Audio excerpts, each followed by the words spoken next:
না চাইতেও সোহিয়নকে তার এক্স এর বিয়েতে অ্যাটেন্ড করতে হয়, কারণ তার এক্স ছিল তারই কলিগ, আর অফিসের বাকি কলিগরা যেন বুঝতে না পারে, তাই তার এই ডিসিশন।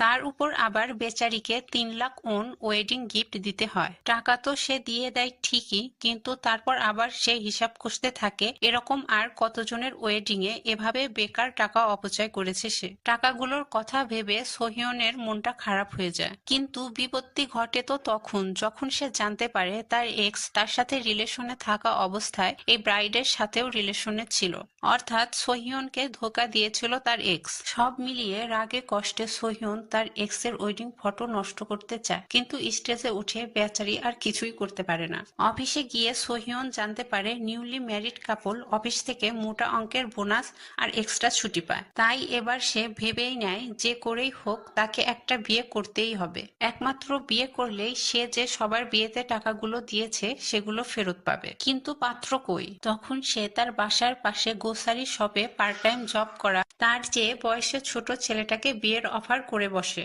কিন্তু ছেলেটি বলে সে একটি সুশীল সুন্দর মেয়েকে বিয়ে করবে। সোহিয়ন বলে সে তো সুন্দর আছেই, সাথে সুশীলও বটে। তখন কিম জিওক তাকে মনে করে দেয় সে তার এক্স বয়ফ্রেন্ড গুলোর সাথে শপে এসে কি কি করত আর সে কতটা সুশীল।